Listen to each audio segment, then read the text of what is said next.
Hi everyone, welcome to Pi Squared. My name is Jack, and today we're going to talk about Etsy. So what is Etsy? Etsy is an online e-commerce marketplace that is similar to what you find at Amazon, eBay, and Wayfair.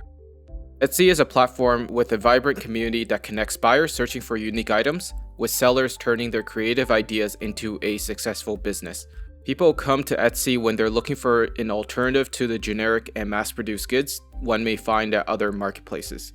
So the question that we have is, will Etsy become the next Amazon?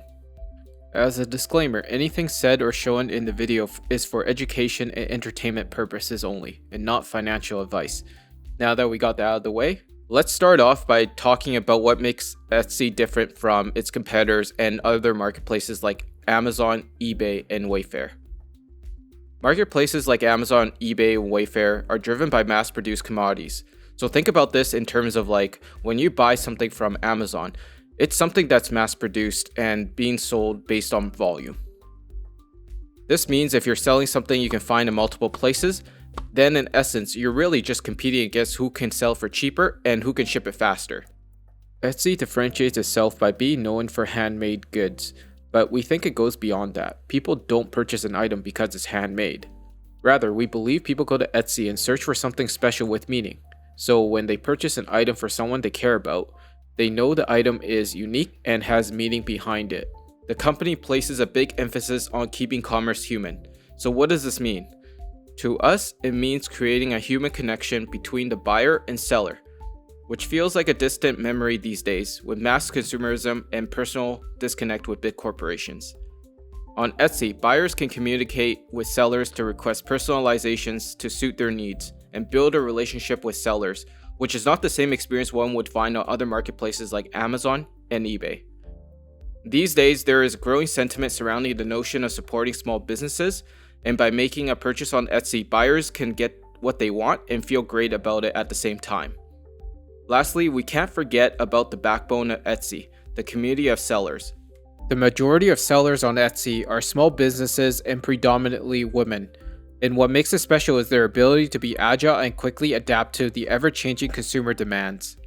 For example, back in April 2020, when the CDC changed their recommendations in regards to masks, Josh Silverman, CEO of Etsy, gave us insight into just how quickly sellers were able to adapt. My whole team and I woke up on April 2nd to find that sales on Etsy had exploded. And it turns out that the CDC had changed its guidance in the United States to recommend masks. Within a week or two, we had 20,000 sellers selling masks on Etsy.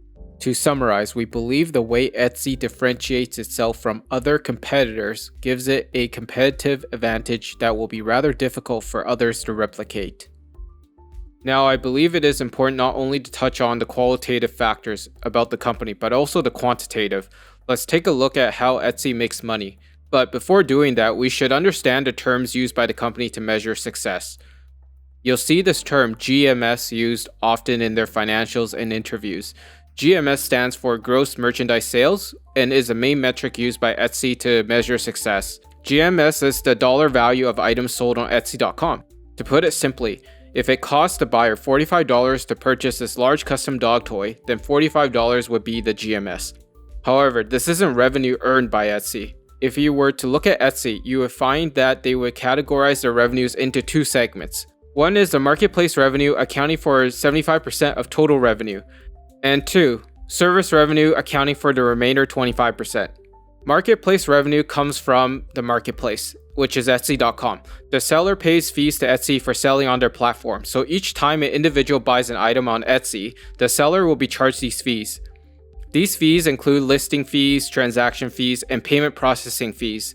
Starting May 2020, they introduced a new fee called Offsite Ads, which we believe is a big deal and will expand upon a bit further as we're pretty excited about this.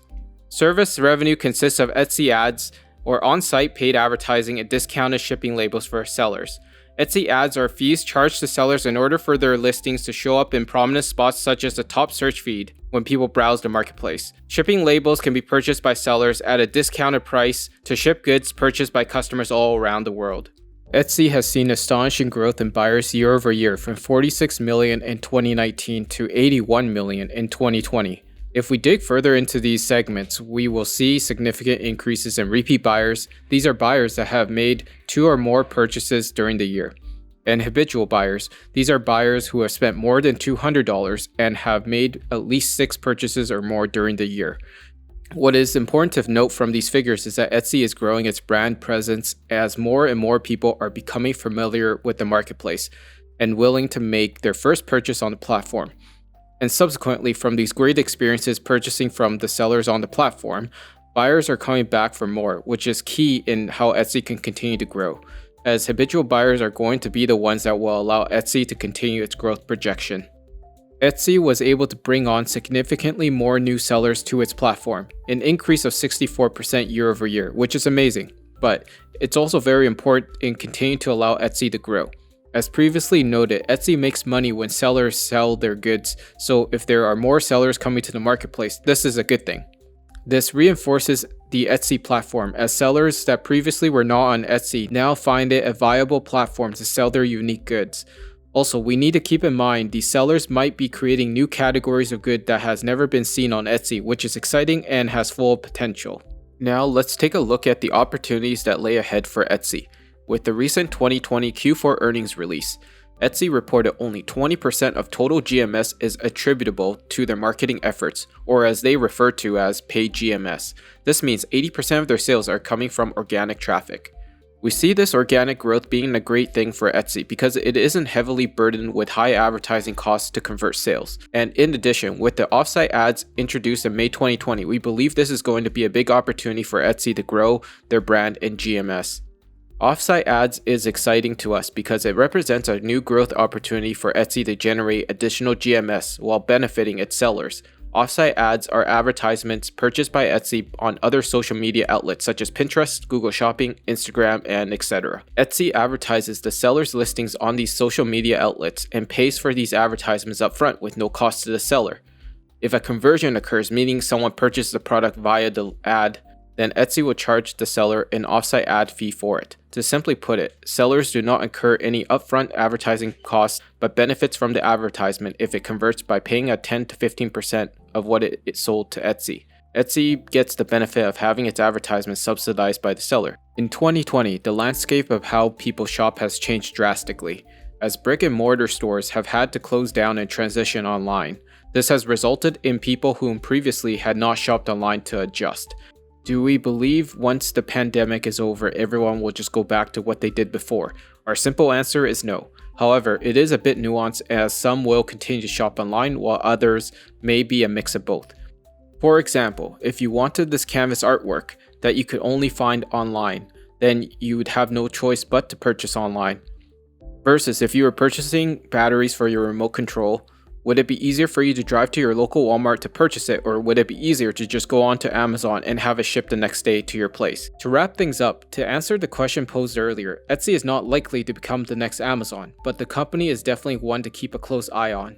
It has positioned itself well in the handcraft market. It has fostered a vibrant community of sellers and buyers, which is very difficult for others to replicate. And e-commerce sales are only going to continue to grow. As Etsy continues to build its brand presence and grow its sales year over year, it has a bright future ahead. To reiterate, this is not financial advice, but Etsy to us will be a definite long-term hold. If you've made it this far, we appreciate it, and if you like this video, please click the like button. And if you have any companies you think we should look at, please comment below. Thank you for your time, and we hope this video was educational and hope to see you soon again.